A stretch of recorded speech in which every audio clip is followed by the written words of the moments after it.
Good morning, everybody.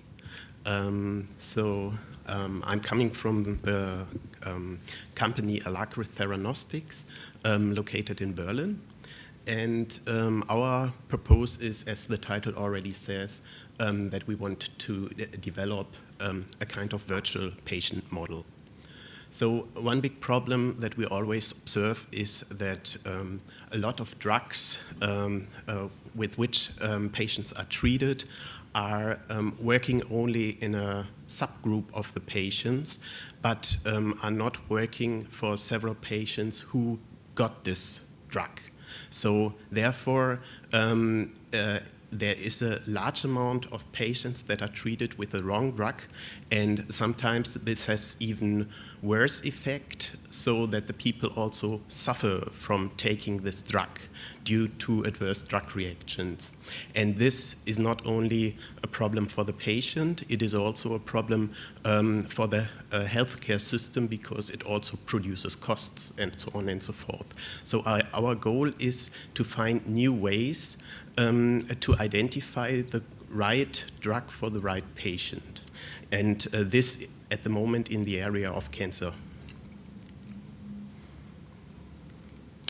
So with the upcoming new high-throughput technologies, in particular with next-generation sequencing, we have a lot of data that is collected and accumulated, and which is a very vast amount of data.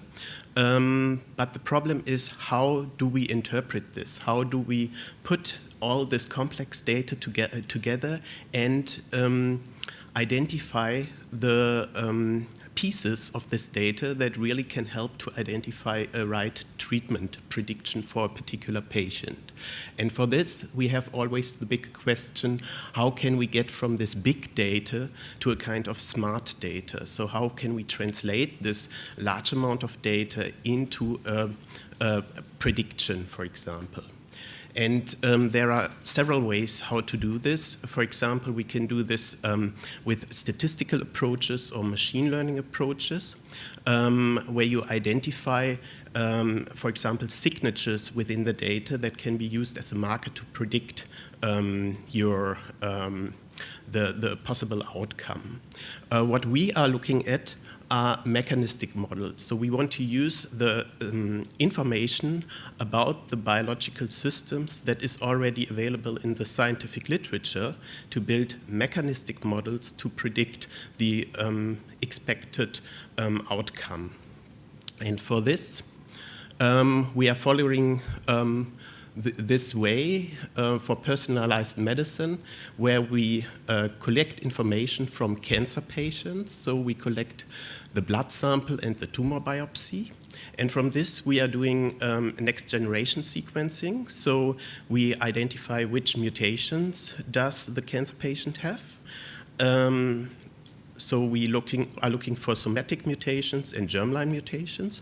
And in addition, we are also doing RNA-seq to identify whether some of the genes are differentially expressed, so whether they are upregulated, like, for example, a certain receptor that is overexpressed. And based on this information from the individual patient, we collect all this data and use this data to individualize a computer model. And then this individualized computer model can be screened with different drugs, and we can make then individual predictions for the individual patient. So how does this look like in more detail? So we have set up a software, a computer model, which is in the middle. We looked into the literature, into the knowledge about cancer signaling pathways, and we integrated this information into this computer model. And it incorporates not only the information about the cancer-related signaling pathways, but also information, for example, about mutations or drug effects. So this makes it possible then, for example, to make predictions for, let's say, a gain of function or loss of function mutation, or to simulate also a deregulation of a receptor, for example, an overexpression of a receptor. And this can be then later on used to simulate the individual patient.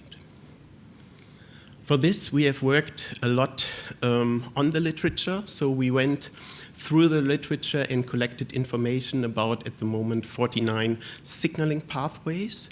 We have developed a modular system where each of these signaling pathways is an individual model in the computer. So it describes the network of this signaling network. And we can stick these modules together to build larger models that can then be used for the simulation. So at the moment, this model, which is based on human annotation, is integrating more than 800 genes and integrates also a large amount of reactions and molecular species. And we also collected information about targeted drugs, at the moment more than 300, of which 85 are cancer-specific drugs, which are approved for cancer treatment. For the building of this model, we are going back to the basic principles of biochemistry. So we describe each and individual reaction by the reaction partners, so which are the substrates, which are the products in a reaction, and we describe also the velocity of this reaction in mathematical terms to build differential equation system that can be used to simulate these models. And we have developed one approach, a Monte Carlo-based approach, to study these predictions that the model can produce. The problem you always face is that you do not know all the different parameters of the model. You usually know only a part of it. For example, you know the information which genes are expressed from the RNA-seq analysis.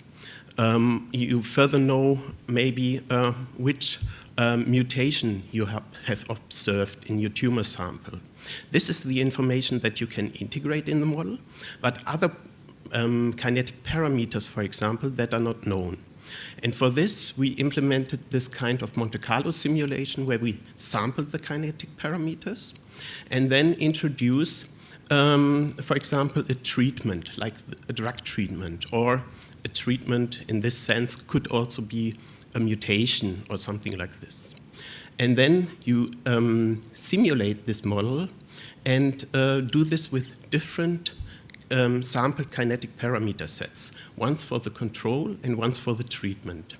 And by this, you have then a lot of simulation results from which you can always compute which are the components of the model that are differentially changed. And based on this information, you can make predictions. And an example where we have tested this is the EGF pathway. And the EGF pathway downstream has, for example, the MAP kinase cascade on the right-hand side here, and the AKT PI3K pathway on the other side. So this is predominantly driving the proliferation, and the AKT pathway is anti-apoptotic. So there are several drugs on the market. Here are a few examples that can be used to block, for example, here the binding, the EGF receptor, or to block MEK in the MAP kinase cascade, or to block PI3K. So there are many options how to treat this with a targeted drug. And what we now tested is this simulation approach, where we simulated different alterations in the system. So we looked, for example, here at the EGF receptor, and then we simulated different changes of the system. For example, a genetic alteration in EGFR, like an overexpression of the EGF receptor. And for this overexpression of the EGF receptor, we can then observe and look downstream at the proliferation branch and see, okay, what has been changed. And what we can see here by the predictions of this Monte Carlo simulations from the model is that the proliferation is upregulated. You can also simulate then other effects like, for example, a gain-of-function mutation in this Ras protein, and you observe there also that it's becoming more red, so it's also upregulated in the proliferation. What you finally want to do, of course, is now to find, for example, a drug for a person who has one of these changes in the expression profile or the mutation that was observed in the cancer and the tumor sample. And, but it could also happen that you have two changes in your cancer sample, like, for example, an overexpression in the EGFR receptor and a mutation, a gain-of-function mutation in the Ras protein. And in this case, you might give it a try with Erbitux, which is an inhibitor of the EGF receptor. This usually can be done when the EGF receptor is overexpressed. Unfortunately, in this case, the predictions of the model also show that it will not work due to the additional gain of function in the Ras protein. And finally, you can simulate, for example, then also a combination of two targeted drugs like Erbitux and a MEK inhibitor. And in this case, you have the double changes in your molecular setup in the EGF receptor and the Ras mutation, but also a double treatment. And then you can observe in the predictions that you have a downregulation of the proliferation. So this is a simple example how this principle works. So you can now introduce several modifications of the expression based on the expression profile that you have from RNA-seq analysis. And you can also integrate, for example, different mutations that you have found in this tumor sample of a cancer patient. And the input to this model that we are using is, on the one hand, then, for example, the information about the genome, the transcriptome. We can also incorporate information about the proteome to refine the model further. And we are using information from drugs and their targets. And to refine the model, we can also take into account drug response data. So there is a lot of information already available in the public databases and public resources. There are large collections of cancer samples, like, for example, the Cancer Cell Line Encyclopedia, and other data sets as well, which can be used to run such simulations.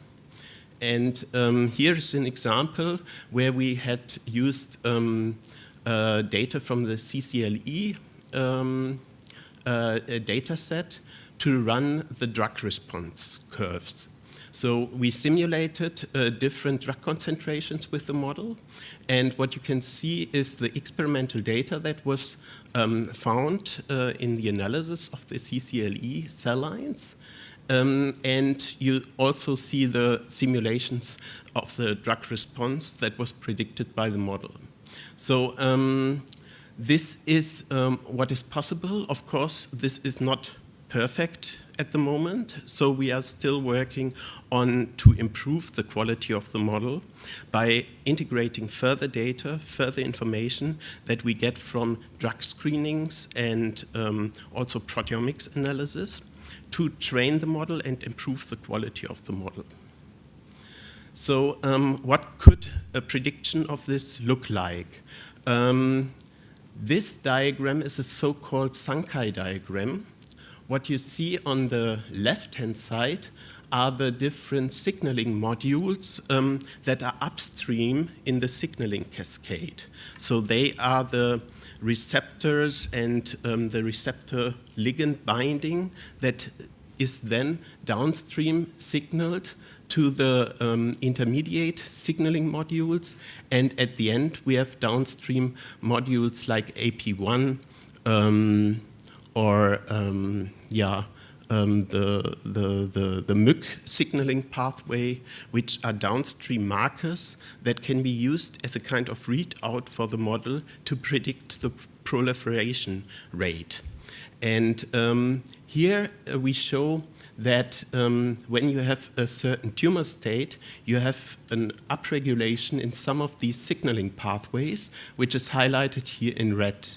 When you now apply a drug like vandetanib, then you see the different targets that are affected due to the simulated treatment and how these different activity states of these signaling modules changes and is inhibited so that the downstream modules are also downregulated. So this is how you can follow then the signal through the network to study better if you're treating with a certain drug, what will be the effect in the complex network? And this is one way how to visualize this kind of information for this very complex network. In a EU-funded project, CanPath Pro, we are currently working to use mouse models and data from mouse models to improve this predictions and to improve the quality of the model. There we are collecting data from genetically engineered mouse models.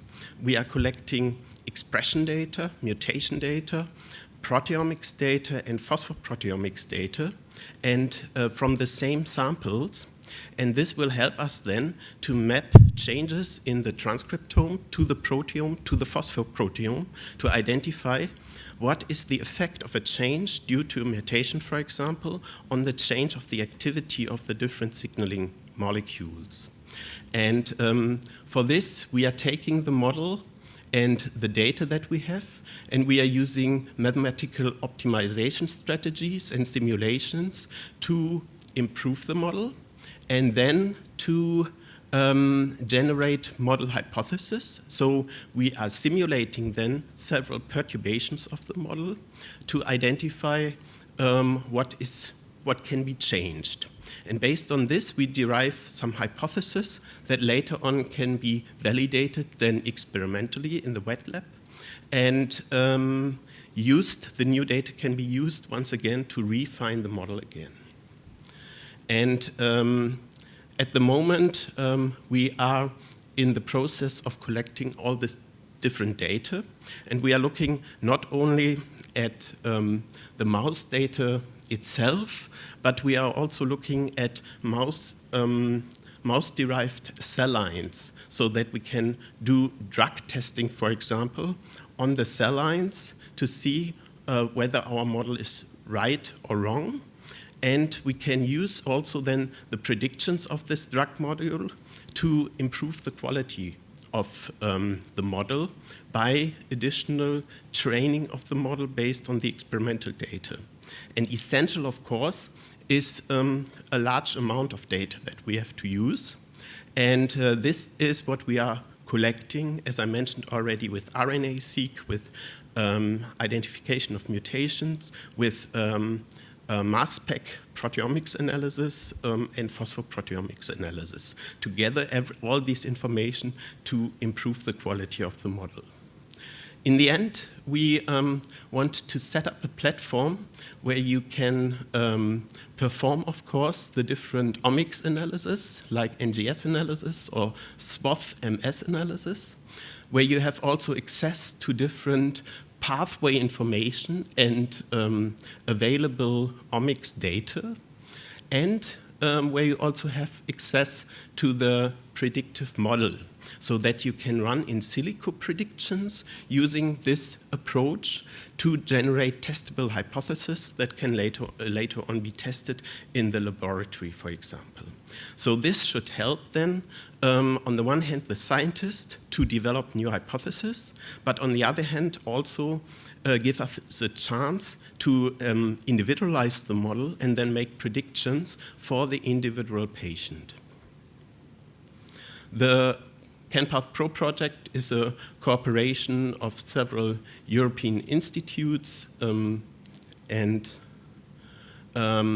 this is one project where we test the approach. On the other hand, we have also the project 320+, which is a melanoma trial experiment where we are collecting information or analyzing tumor samples from melanoma patients and apply our approach to test what the predictions would look like. So at the moment, we are collecting this information of 35 melanoma patients, and we are doing the drug screening with all the different targeted drugs that we have in the database, and generate then a list of top-ranked drugs that can be used to treat this sample.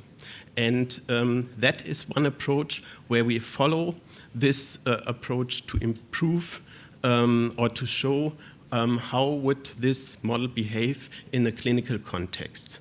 So this is a first trial experiment where we want to apply this and develop this.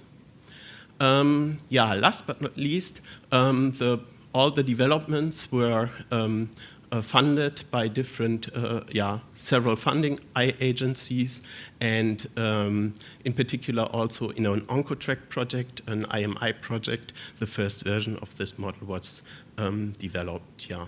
Thank you for your attention.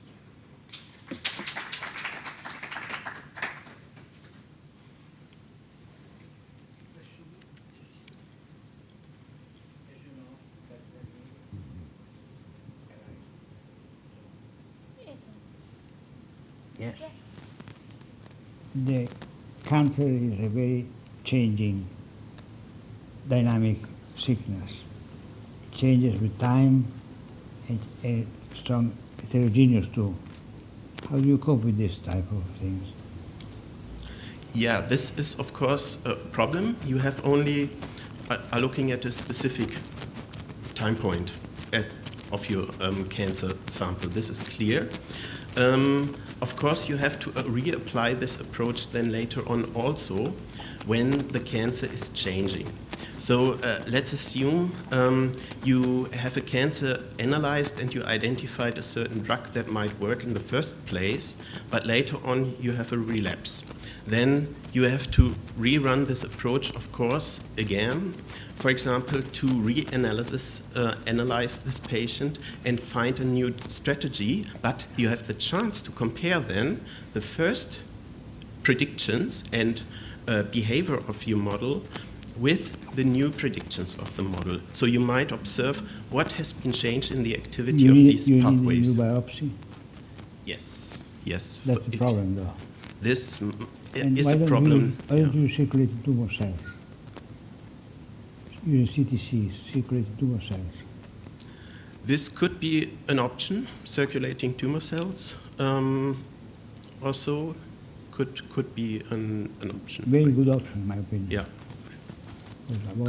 Could. I'm not an expert. I'm an expert in the computer models. So unfortunately, I'm not an expert with circulating tumor cells. Therefore,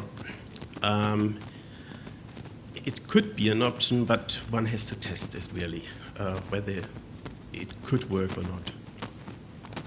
It would be in a good position to show if the circulating tumor cells are really useful or not.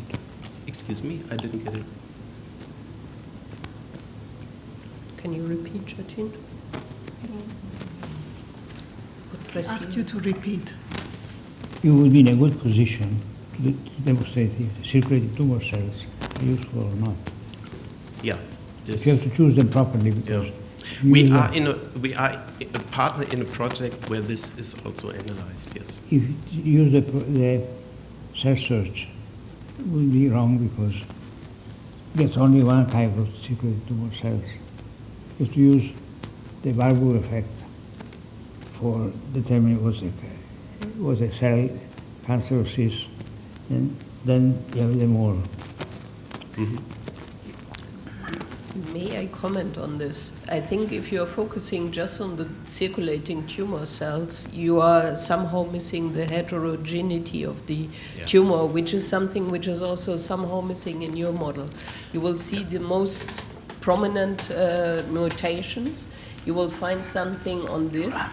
But there will be cells which have mutations, different ones, which are not affected by your drug or even increased, which means that, okay, then when you have a relapse, it's mainly perhaps the cells you are stimulating to grow, because you missed, let's say, a small amount of cells which are then responding completely different. Yeah, of course, the next step should be that we look at the microenvironment, that we try to extend the model from a single cell model to a multi-cell model to incorporate not the tumor cells by itself, but also the environment and the immune system, of course. So in the long run, we have the vision to integrate this information as well. So this is the first step, of course. Mm-hmm.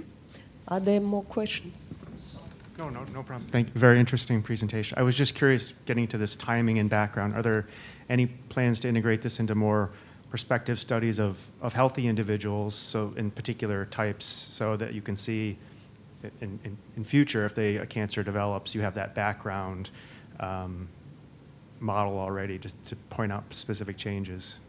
At the moment, we are not doing this, but of course, this might be an option for a future health system where you really have the information of the healthy person and can use this and can reanalyze this also and compare it with any changes that occurred. At the moment, this is the reason why we are taking blood and tumor samples to look, for example, and identify somatic mutations and germline mutations, at least to map this to each other and integrate this kind of information.